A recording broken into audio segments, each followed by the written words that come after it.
Hello, boys and girls and babes. Welcome back to the Janae Talks Caps podcast. As always, thank you all so much for tuning in. We are so happy to have you here, and we are especially happy to have you here today in particular, as we are finally back after a painfully long hiatus, waiting for the NHL to come back to us amid, of course, the COVID-19 pandemic. And we are so grateful that it is back. It gives us a nice distraction. So yes, NHL hockey is finally coming back this week. We did get some hockey over the Christmas break with the World Junior Championships. We did write a blog post about Caps prospect Connor McMichael and his performance there. You can find that on our website, which is janaeatalkscaps.wordpress.com. But as far as the NHL hockey, like I said, finally coming back this week. Training camps have already been underway, and a 56-game regular season will begin on Wednesday, January 13th. The Caps, for their part, they will play their first game of the season on Thursday, January 14th. That will be against the Buffalo Sabres, who are the 457th team to have signed Taylor Hall. So I think that says more about the Sabres' chances of landing the number one overall pick in this year's draft than it does about their playoff chances, but whatever. Anyways, there will be no preseason games prior to the regular season slate, as the NHL is trying to squeeze in as many games that count into what will be, of course, a compact season. So they're trying to squeeze in as many games that count as they can. And so because of that, we will be jumping right into regular season play. And before we get to talking about this upcoming season, I do want to do a bit of a quick recap for Caps fans of just kind of everything that's happened for the Caps in this offseason, as there has been a lot that's happened, and so maybe you've forgotten about some of it already. So first up, right, after what could certainly be considered the second straight, I would say, unjustifiable first-round exit from the Stanley Cup playoffs during Todd Reirden's 2-year tenure as head coach, the Caps, they sent him packing on August 23rd. That was just 3 days after they were eliminated by a 5-game series against Barry Trotz's New York Islanders. And in my humble opinion, Todd Reirden getting the axe was enough to make these last two first-round exits worth it. Because at least now we're finally headed back in the right direction once again. Yes, we essentially did waste 2 years right after winning the Stanley Cup in 2018. But I can understand why Caps management had promoted Reirden to be the head coach in the first place. They wanted a familiar face.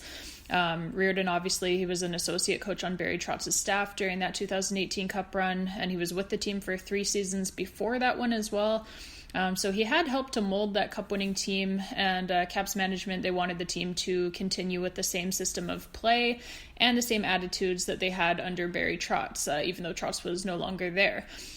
So I could definitely see how it made sense at the time, right? But after watching Reirden's performance as a head coach, it had become painfully clear that it was time to make a change. And back-to-back first-round exits gave Caps management the perfect justification for it. So bye-bye Reirden, and on September 15th, roughly 3 weeks later, we said hello to Peter Laviolette. So yes, that is probably the biggest and the most important headline from this offseason is the coaching swap made by the Caps. So hiring Peter Laviolette, they've brought in a guy, obviously, who has one hell of a track record in the NHL.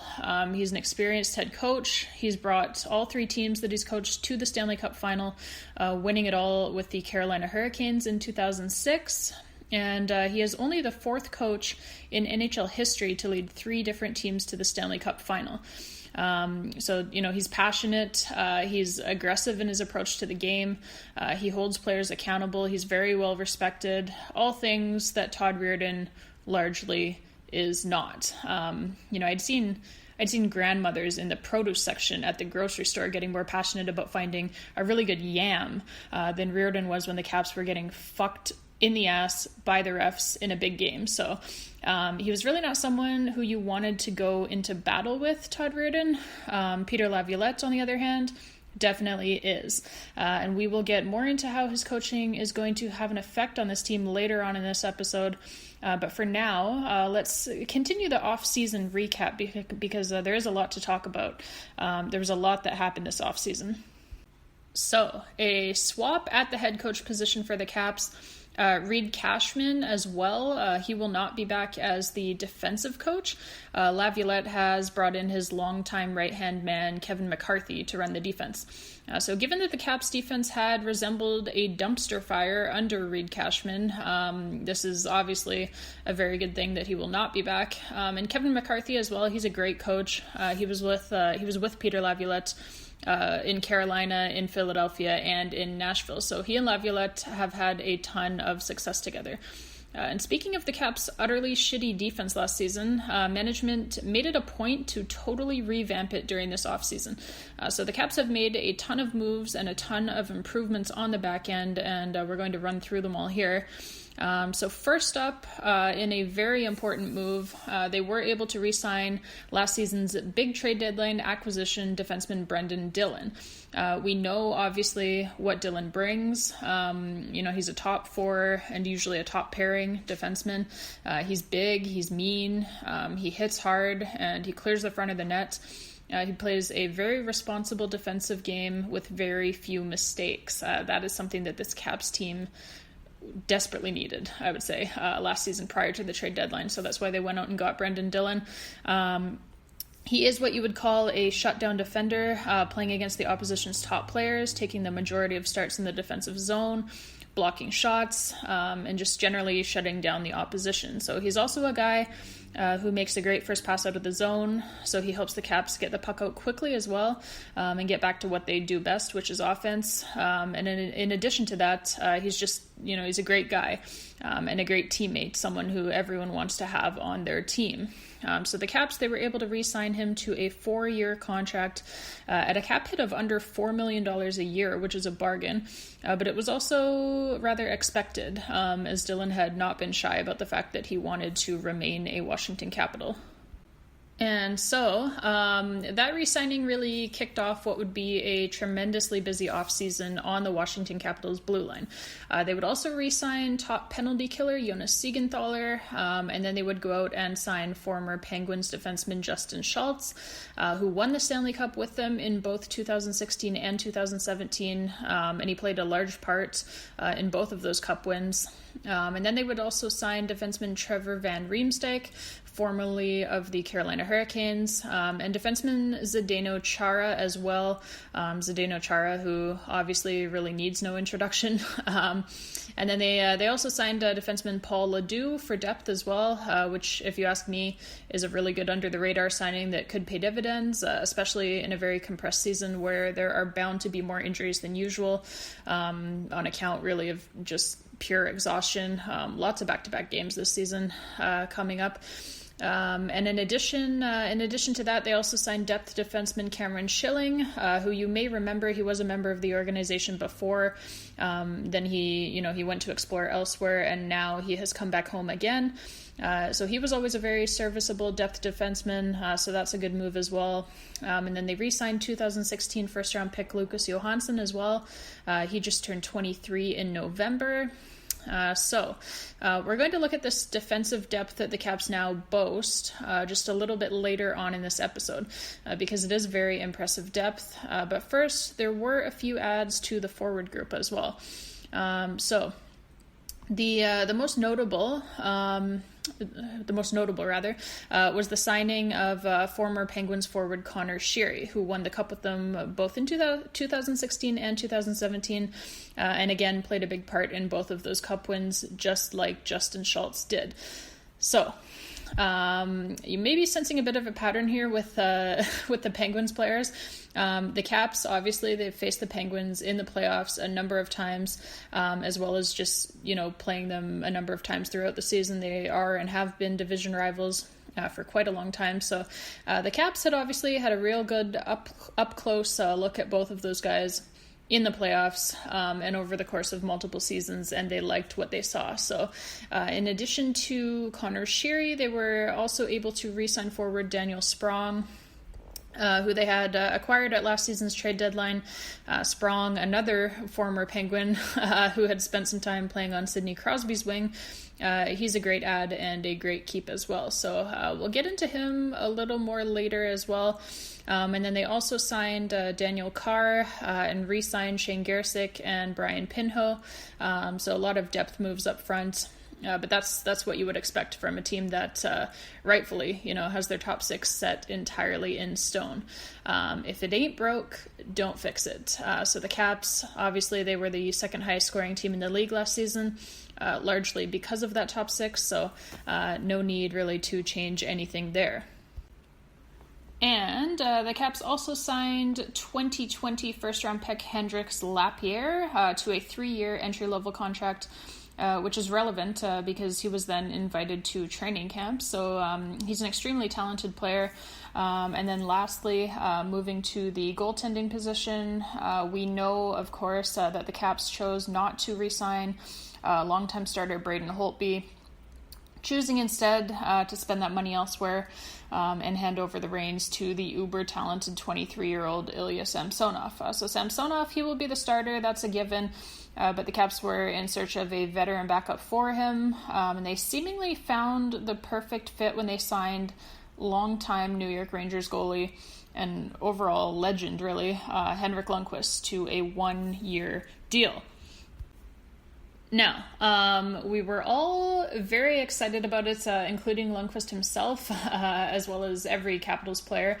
Everyone was very excited about it, but unfortunately, it was announced that Lundqvist needed open heart surgery, and that he will have to miss the season. So that came as a surprise to everyone, I think, including Henrik Lundqvist himself.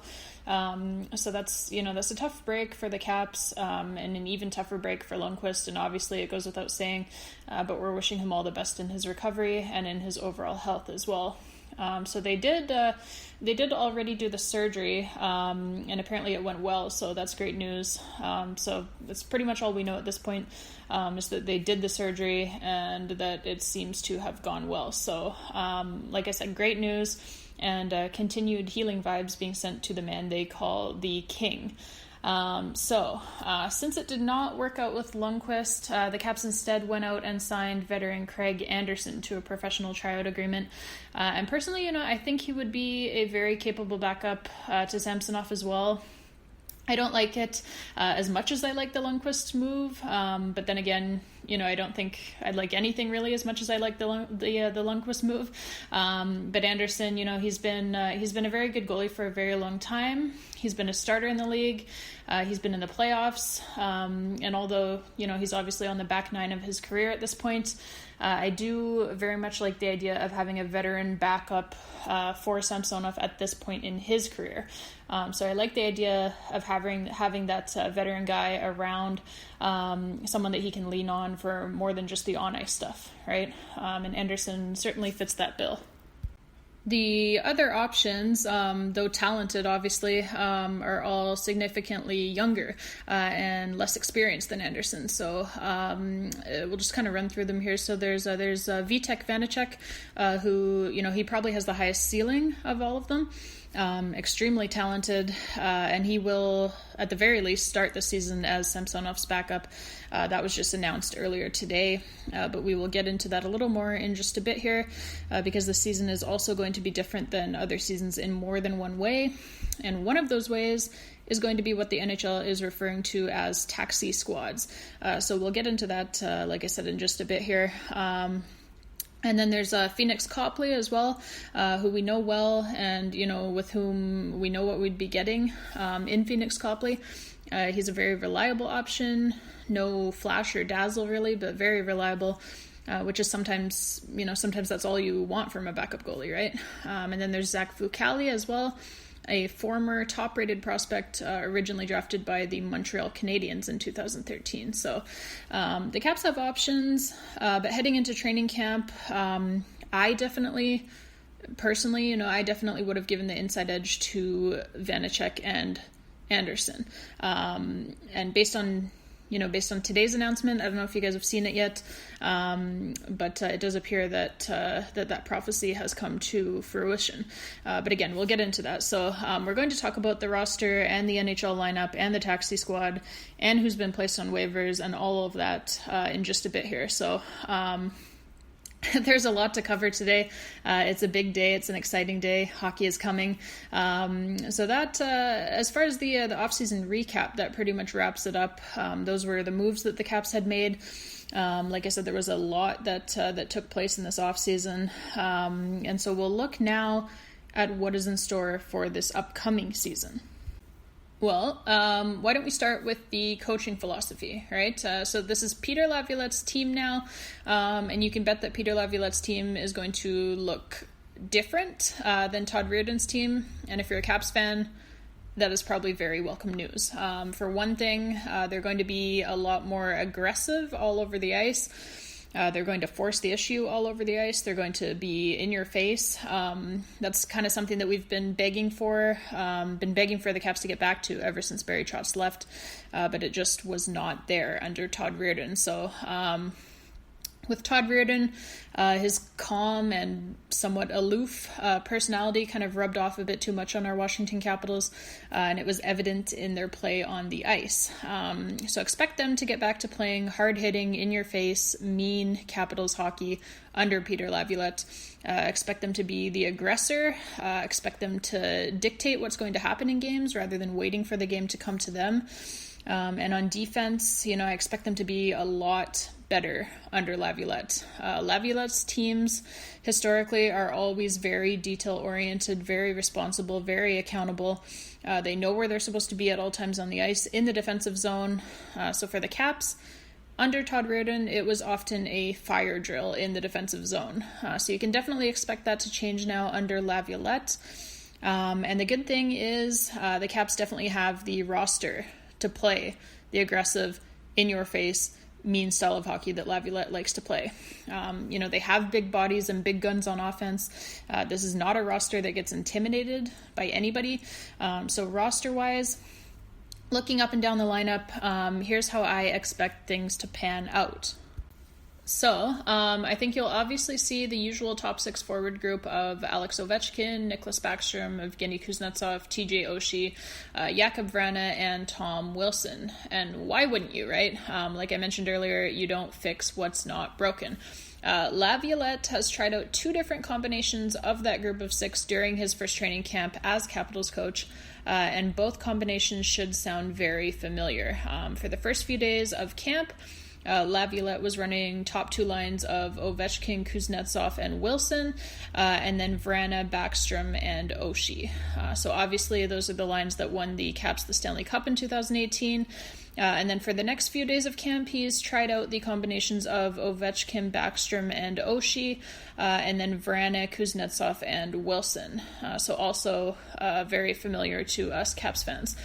And I mean, honestly, like whichever way that Laviolette decides to go in his top six, you can't really go wrong, right?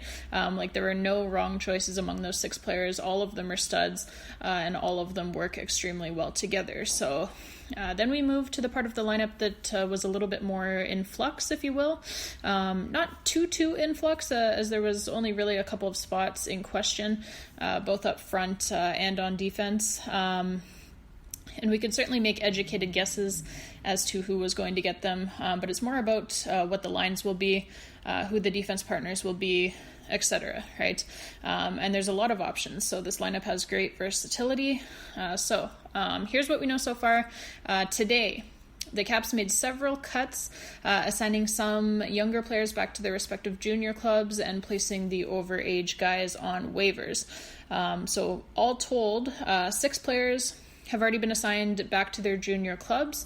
That list includes forwards Brett Leeson, Riley Sutter, Cody Clark, Joe Snively, Garrett Pilon, and 2020 first-round pick Hendrix Lapierre, who the Caps wanted to invite to camp this year. So the other 9 guys that were cut as well were placed on waivers. So they, if they are not claimed by noon on Tuesday, then they will be assigned to Hershey of the AHL. So that list That includes forwards Daniel Carr, Shane Gersick, Philippe Millet, and Michael Scarbosa, and then defensemen Paul Ledoux, Cameron Schilling, and Lucas Johansson, and goalies Phoenix Copley and Zach Fucale. Now, like I mentioned earlier, this season will be different than others, and the debut of what they're calling the taxi squad is just one of many ways in which it will be different. So to put it simply, I want to just explain this a little bit for people who aren't yet aware of what the taxi squad is and what it will be. So to kind of put it simply, what the NHL has decided to do in order to, it's because of COVID-19, right? So in order to hopefully help teams stay on the ice and be able to play their scheduled games, even if some players test positive for COVID-19 and have to be quarantined, the NHL has adopted the taxi squad. So essentially, each NHL team will have a taxi squad, which will be comprised of 4 to 6 players. That's in addition to the usual 23-man roster limit for NHL clubs. So these 4 to 6 players will be allowed to be added to the active roster of the NHL club as late as 5 p.m. Eastern Time on a game day. Essentially, it means that you're allowed to carry extra players as sort of an insurance policy in case of a COVID-19 outbreak within your team. So it's an interesting thing, as NHL clubs will have to weigh whether it's better for, like, particularly in the case of young players, right? Like whether it's better for a young, talented prospect, for example, if it's better for them to be on the taxi squad and traveling with the NHL team, but getting limited game action, or if it's better for them to be playing big minutes either like in Hershey or with their junior club. In terms of the Caps, right? Like, so Caps prospect Connor McMichael, for example, he's clearly too good for the OHL at this point, but he's also still too young to play in the AHL. So it's either like you go score 3 points per game in the OHL, or be on the taxi squad of the NHL club and hopefully get some games in at some point. So that will be an interesting one to watch.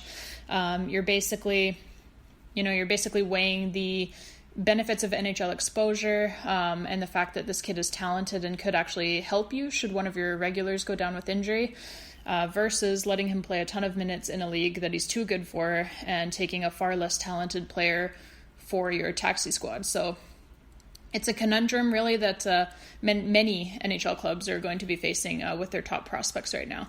Assuming that you have top prospects, which most NHL teams hope to and would like to. So it will be interesting to see how it all shakes out. It's a good problem to have. Like I said, if you're having that problem, it's because you have some pretty talented prospects. So it will be very interesting to see how it all shakes out. And so for the Caps, I see their usual 23-man roster, barring any COVID-19 complications. I see it as being forwards Alex Ovechkin, Nicholas Backstrom, Evgeny Kuznetsov, TJ Oshie, Jakub Vrana, Tom Wilson, Lars Eller, Richard Panik, Connor Sheary, Nick Dowd, Carl Hagelin, Garnet Hathaway, and Daniel Sprong.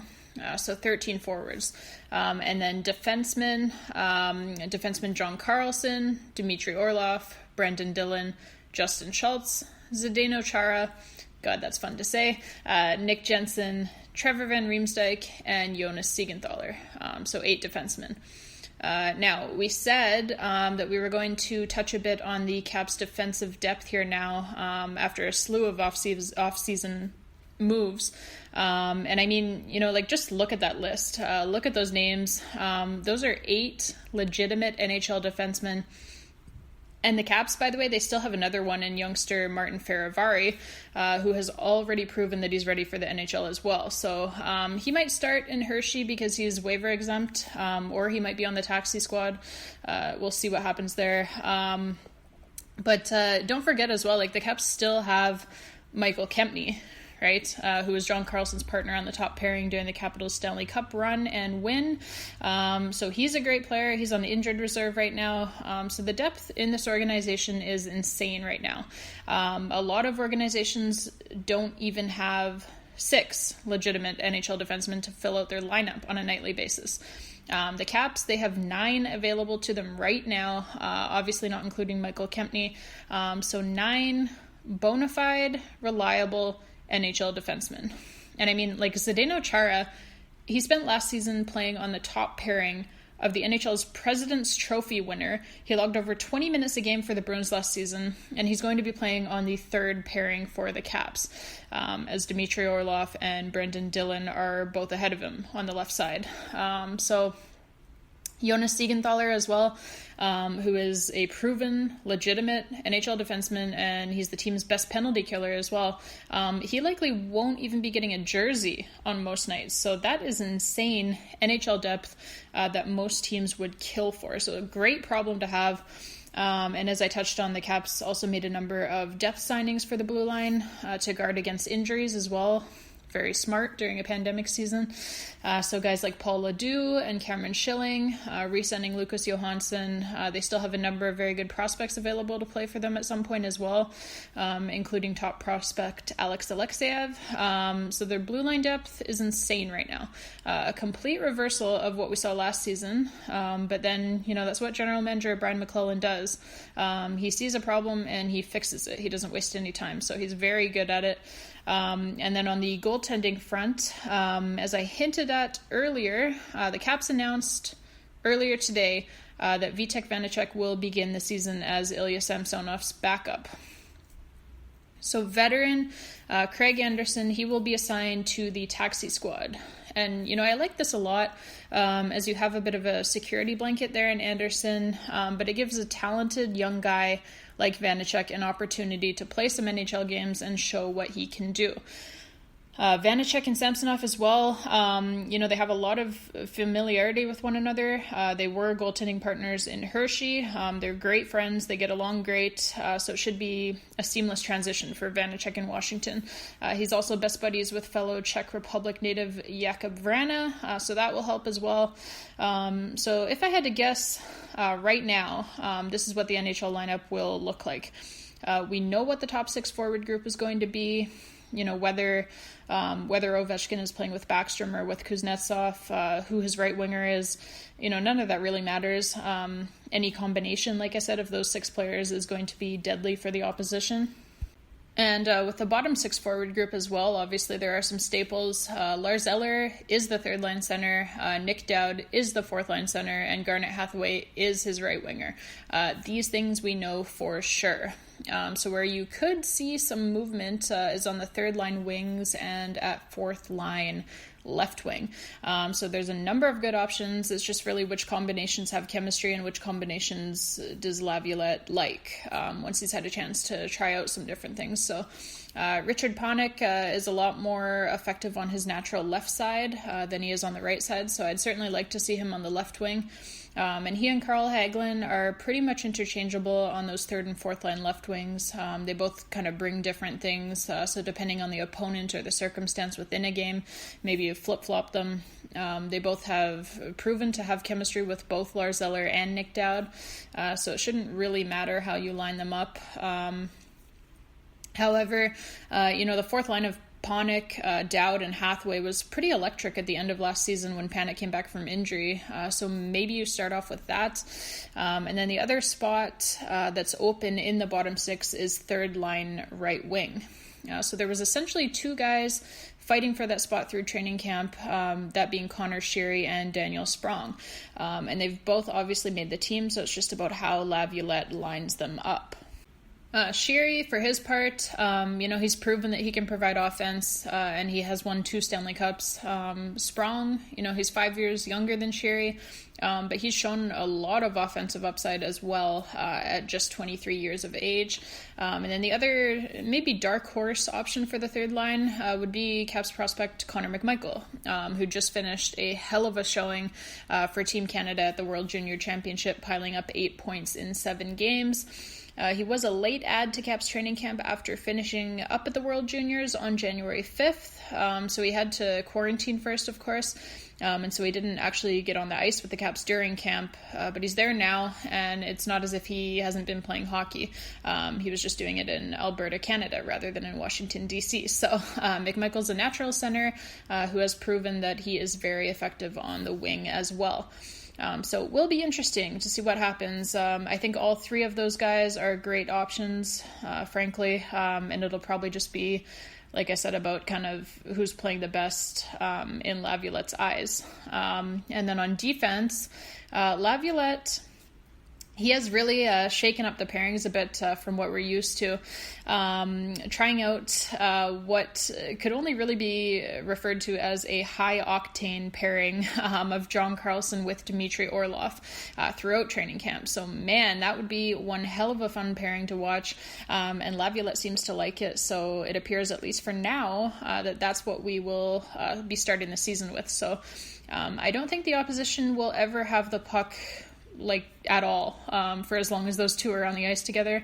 That pairing is an advanced statistician's wet dream, quite frankly. And so for now, through camp, Laviolette has got Brendan Dillon lining up alongside of Justin Schultz, and Zdeno Chara with Nick Jensen. And then we've got an extra pairing of Jonas Siegenthaler with Trevor Van Riemsdyk. So I think Nick Jensen will get the first look on that third pairing, but don't be surprised if Van Riemsdyk impresses when he's inserted, to the point that he becomes the regular there on that pairing. Van Riemsdyk, for those of you who haven't seen him a lot, he is a very good hockey player. And overall, I think what it comes down to is that, as we've talked about, the defensive depth on this team now is just ridiculous. On the right side, if you look at your depth chart, you've got John Carlson, Justin Schultz, Nick Jensen, Trevor Van Riemsdyk, and then Paul Ledoux. And on the left side, your depth chart is Dmitry Orlov, Brendan Dillon, Zdeno Chara, Jonas Siegenthaler, and Martin Feravari. And those are just the guys who are healthy right now and who are projected to be on the team and or with the taxi squad to start the season. So I could go even deeper than that, but we haven't even got time to talk about the depth of their depth right now, as it's so deep, and this is only a 1 hour slot max. So anyways, obviously if the Carlson Orlov pairing isn't doing what you envisioned, then you can always go back to kind of old reliable, which is of course having Brendan Dillon with John Carlson. We already know that works, but as I said, it could be a lot of fun to try out a Carlson Orlov pairing. And in net, of course, Samsonov is going to get the bulk of the starts, but I'm excited to see how Vanacek seizes this opportunity as well, as I think he's definitely got the skill set to be an NHL goaltender. Stats-wise for this roster, I wanted to, now that we've done the roster projection, I wanted to just do kind of a little bit of a projection here, both for the individual stats and for the standings in the East Division as a whole as well. So we'll start at the top as far as individual stats. And starting at the top, obviously, that means that we are starting with Alex Ovechkin. So Ovechkin, obviously, I project him to still score at a 50-goal pace. It will be, fewer total goals because it's a shortened season, but still 50-goal pace. And I think he's going to win the Rocket Richard again for a whopping 10th time. I don't know, I see all of these Toronto homers up here in Canada on, TSN, on Sportsnet, projecting for the third straight year that Austin Matthews is going to win it. But he still hasn't won one. He still hasn't won anything, actually. And so until he does, and until Alex Ovechkin does not win it, Ovi is still the king. So if you want to be the best, you've got to take out the best. If you want to be king, you've got to kill the king. So take note. Austin Matthews. Nicholas Backstrom, 33 years old now. I think he'll be hovering at right around a point per game, just as he's always done throughout his entire career. For the always reliable Swede, the good thing is that his production really shouldn't change that much as he ages, because his ability to produce points has never been based on foot speed. It's always been based on an extremely high hockey IQ and an incomparable vision and ability to distribute the puck. So I really don't see his slick hands and slick passing ability going anywhere anytime soon. And I expect and certainly hope for a big bounce back season from Evgeny Kuznetsov. I'll have a written blog post about him coming up later on JanaeTalksCaps.wordpress.com. But this Capitals team really gets taken to an entirely different level, a Stanley Cup winning level, when Kuznetsov is performing up to his capabilities. So, you've got obviously your number one center in Nicklas Backstrom, but when Evgeny Kuznetsov is playing like Evgeny Kuznetsov can, then you've really got two number one centers, right? So he's been inconsistent, though, at best over these last two seasons since the Caps won the Cup. So it's time that we see some consistency out of one of the most purely talented centers in the league. For TJ Oshie, I'm expecting more of the same, really. The 34-year-old was the Capitals' second leading goal scorer last season, behind only Rocket Richard winner Alex Ovechkin. So I expect him to once again be on a 30-goal pace throughout the shortened season. Jakub Vrana, I think he's only going to continue getting even better and better. Still just 24 years old. He's increased his goal and point totals every season. I think he's going to be scoring at a 30-plus goal and 60-plus point clip this season. Last season he was on pace for 30 goals and 62 points before the season was cut short due to the coronavirus pandemic. So I think he'll build even more on that this season. And the sky's the limit, really, for this kid. He doesn't even play on the Caps' top power play unit, and yet he's already putting up these kinds of numbers. He's been an even-strength beast, really. He was tied with Jack Eichel with 24 even-strength goals last season, good for 11th in the entire NHL, so that should tell you something. And then for Tom Wilson, again, I'm expecting more of the same, somewhere around a 25-plus goal, 50-plus point pace. Lars Eller, again, we can probably expect close to a 50-point pace, somewhere in between 15 to 20 goals over a full season. He's always reliable, and he is one hell of a player to have as your third-line center, the Tiger. And now, this is where it gets interesting with the forward group. So all of Connor Sheary, Richard Panik, and Carl Hagelin, I expect them all to be around a 30-point pace or more. Sheary and Panik both have more of a knack for goal scoring than Hagelin does, so I would expect both of them to be higher in that department. Nick Dowd and Garnet Hathaway, I expect them both to be in the 20 to 25 point range over a full season. Very reliable players, great to have on your fourth line. And on the back end, the big man John Carlson, I project that he is going to finish above a point per game yet again this season. Dmitry Orlov, I expect around a 35-point pace. Justin Schultz, he's an interesting one, new to the Caps. He's had some injuries the last couple of seasons. But I mean, like, what member of that Pittsburgh Penguins team hasn't had injury troubles? Their medical staff is absolutely atrocious. It all seemed to start with clearing Crosby to play while he still had a concussion. That obviously led to and began his now very lengthy concussion saga. He's had multiple concussions since then, as well as post-concussion syndrome. So every guy who plays there, even guys who have been Ironmen their entire careers, have been healthy their entire careers, everyone who plays for that team seems to run into injury trouble. But the point is, when healthy, Justin Schultz has put up 50-plus points in a season. So it is entirely possible that that's the type of pace that we could expect, assuming he stays healthy. Brendan Dillon, he's obviously known more for things other than his offense, but you can still expect around 20 points from the guy over a full season. Zdeno Chara, at this stage in his career, the Caps aren't looking for offense out of him, but again, you can still expect a 15 to 20 point pace. And Nick Jensen, listen, he has some offensive abilities, and he hasn't lived up to them yet in terms of the score sheet, so I'd like to see a lot more out of him in terms of points, and as a starting point, I'd be happy with 20 over a full season. Most of those would be assists, obviously, because I think it's very clear that he's not a goal scorer. But yeah, I'd like to see, over a full season anyway, I'd like to see around 20 points out of Nick Jensen as a starting point. And for the goalies, like I mentioned, Ilya Samsonov is going to get the majority of the starts in a perfect world. So I think you can look for something along the lines of like a 24-8-4 win-loss record, a 2.3 .40 goals against average and a .917 save percentage from the youngster.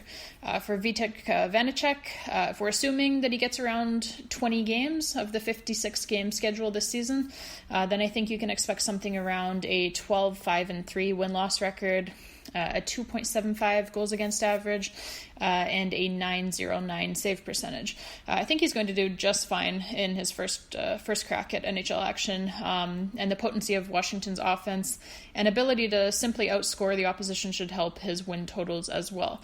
Now, last but not least, we are projecting the standings in the East Division. Now, if you look at most of the expert analyst picks, the overwhelming majority of them have some combination of the Washington Capitals, Philadelphia Flyers, Boston Bruins, and New York Islanders making the playoffs as seeds 1 through 4 in the East. They do differ, however, on who they think is going to take the number 1 seed, with most of them choosing either the Caps, Flyers, or Bruins for that honor. But they're pretty much all in agreement on who the top 4 teams in the East are going to be. So that would leave the Pittsburgh Penguins, New York Rangers, New Jersey Devils, and Buffalo Sabres as the teams who would miss the playoffs. So try to withhold your giggling at the prospect of the Pens missing the playoffs again, please. We know it's hard. But here's how I think it's going to shake out, and I'll give you my reasoning as well. So I think the Caps are going to win the division. I think after 5 straight division titles within the toughest division in the league, that being the Metropolitan Division, and the fact that they're bringing back the same offense that finished second in the entire NHL in scoring last season, combined with the fact, that they used the offseason to fix what were really their only 2 weaknesses in 2019-2020, that being the coaching and the defense. I think this Caps team is going to be much better than the one that won the division title last season, and for that reason, I think that they will repeat as division champions. Like I said, they've won 5 straight division titles, so until they lose one, there's really no reason to think that they won't just keep on repeating. Where I do differ from the expert analyst picks, though, is on who's filling out the other 3 spots in the East. So I think we may see some surprises, or at least it might be surprising to some. To me, the Flyers, they haven't proven a thing yet. So everyone got really high on them after last season, but they've kind of done this same thing consistently over the last decade or so, where they'll go on they'll go on a tear. Here or there, sporadically, like they'll have like a 10-game winning streak and then they'll drop 10 games in a row. And the same thing goes for their playoff appearances. So they'll have one really good season, make the playoffs, and then they'll be, they'll like totally flop the next season and miss the playoffs again. It's been like clockwork, basically. So literally, like if you go all the way back to 2011, it's literally been make the playoffs, miss the playoffs, make the playoffs, miss the playoffs, make the playoffs, miss the playoffs, make the playoffs, miss the playoffs, etc. So they made the playoffs last season, and so one can only assume that this season might not go so well for them. There's an old saying, when people show you who they are, you should believe them. So you Flyers fans, you could stand to learn that very lesson about your team. When they show you who they are, when they show you that they can't be consistent year over year, you should believe them. I'm also not as sold on Carter Hart as some others seem to be. So myself, I could easily see the Flyers missing the playoffs, but I do think that they'll get in, but it won't be with a division title. The Boston Bruins, they have a lot of question marks coming into this season. Beginning with probably the biggest one is like, who's going to play defense on that team? Kind of crazy to say after they were one of the most dominant defensive teams in the NHL last season, but they have some key losses on their blue line. So the first one obviously being Torrey Krug. They lost him to the St. Louis Blues in free agency. And then, of course, their longtime captain and top pairing minute muncher, Zdeno Chara. They've lost him to our Washington Capitals. So the Bruins blue line, to put it nicely, it's in rough shape right now. They currently have 3 spots up for grabs on the blue line and only really mediocre prospects to choose from to fill them. And with Tuukka Rask and Yaroslav Halak, both now another year older, any deterioration in the defensive play of their blue line group could really be felt on the scoreboard. So that's something to watch. And then top line right winger David Pastrnak will also miss the first month or so of the season as he recovers from hip surgery. No telling what he will look like when he gets back either. And then top line left winger, Brad Marchand, is likely not 100% healthy either, as he recently went under the knife for hernia surgery. So Patrice Bergeron, he's a hell of a hockey player, particularly defensively, but he's never been an offensive beast all on his own, right?